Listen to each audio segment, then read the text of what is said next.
Tumza, and even when the sun was still down earlier this morning before it had risen, you could see the kind of damage in the area that you're standing in. But now that that sun has risen, you don't have to look very far behind you to get a real sense of the kind of destruction that we're focusing on this morning. Yeah, absolutely, Gareth. I mean, it's quite a sad sight to see. This is where people rely on affordable public transportation. And you can imagine on a busy morning, the buzz around this site is quiet. The weeds have grown almost to the size of my height. Definitely uncapped. The buildings have collapsed. Dilapidated infrastructure. Cables have been stolen, and this has been going on for years. But I'm not going to have this conversation alone. I'll be joined now by Mr. Basil Peters. Now, he's from the Bosmont Community Patrol, but also Mr. Tumelo Mothotoane from Sotau joining me to have this conversation. Gentlemen, thank you so much for your time and good morning. Good morning. Thank you. Mr. Peters, let me start with you. I mean, you are from the Bosmont Community Patrol.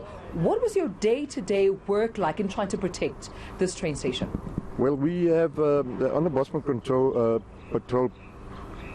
patrollers, we have 120 people, and we do different shifts, and we even have day shifts. And what happens is that when we have calls of theft on the railway line, especially at Bosmont, because we're from Bosmont, we normally send out our teams. And when the teams arrives, we did many arrests. But the case is when you try and get SEPs to assist, then we could not get them to take the suspects away. And we had this ongoing things, and we identified where the pallicides was removed. You can see there's still a lot of pallicides on the station because of us. We try and protect as much as we can. And where the pallicides has been installed, then SAP says we don't have proof that these things were removed from the railway line. So are you saying that the SAPS hasn't been forthcoming and assisting in trying to open these cases, have these people arrested, have convictions, and also have a good rapport of them, obviously showing that they are assisting in your patrolling as members of the SAPS? That's exactly what I'm trying to explain, because, we were very, very active on the station for the last 8 years, and I must say for the last 2 years Prasa has come to the party. We got Prasa's numbers. We got when we find people on the station, sometimes we're scared because people also have guns and they come and rob with guns, and then Prasa comes and they shoot down the railway line, just to scare the people away. I don't know if it's blank shots, I don't think it's live shots, but what I'm saying is we've been trying our utmost to keep the station intact for the last 8-9 years. We're busy, but it was impossible. It was just a lack of security on the stations. I don't want to blame government, but what I'm saying is if they had these infrastructures in place, like keep people on the railway lines while there was this COVID that took us to pieces as well, we would see less activities of theft and all that. I mean, it's not only commuters who are affected. And I'm sure Mr. Mothotoane, you can agree with me. The workers as well have been affected. We speak about the economic impact of what we're seeing here today, but from Sotau's perspective, what does this picture tell you about where we are in terms of our railway networks? This is a very bad picture. In fact, to say bad is an understatement. It's disastrous. And it is important that more interventions are made to rescue the situation. One of the biggest interventions, of course, is to strengthen partnership with communities and ensure that workers who are from protection services, South African police services, and other law enforcement agencies are brought in as a measure to rescue what is left. Right. And with that being said, I mean, it also just reminds me, Gareth Edwards was just telling me, my partner in studio out in our ENC headquarters, that we received, seems a tweet from someone saying, in the likes of, I think, KZN, some Prasa employees also haven't been paid. There seems to be disputes there about salaries. And I know that, Sotau, you've been working tirelessly from as far as recent as last year, but also a couple of years back, in ensuring that Prasa does pay, even wage increase, issues there arising. I mean, how extensive is the problem around wage and salary concerns at Prasa?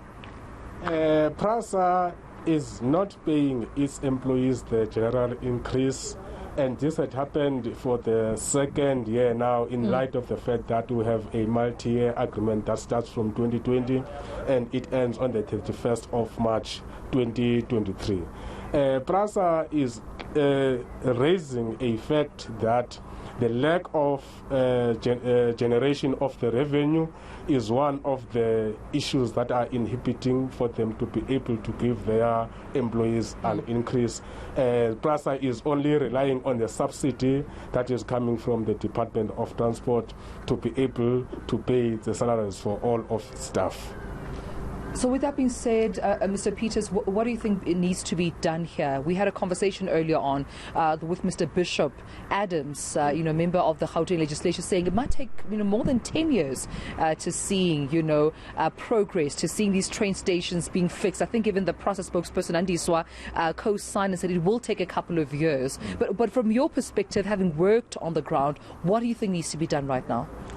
Well, I think, first of all, they need to maybe try and get the diesel engines, because I don't think the rail infrastructure has been damaged. Could be in certain areas, but they should look at where it's damaged and replace it. And then they must start, before they put the electrical trains back on the route. That's going to take like 10 years, because I don't believe that this can happen overnight. But overnight they can start with the diesel engines, pulling the coaches, and people can start using the railway line again.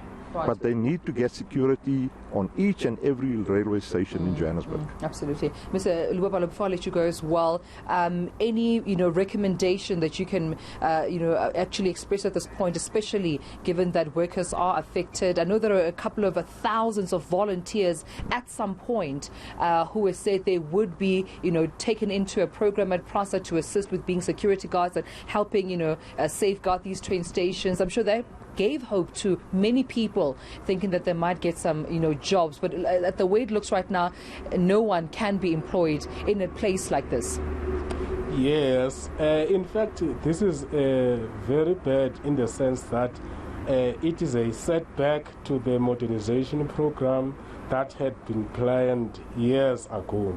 The fact that we have to go back and use diesel as an interim measure is an indication that we have a long way to go.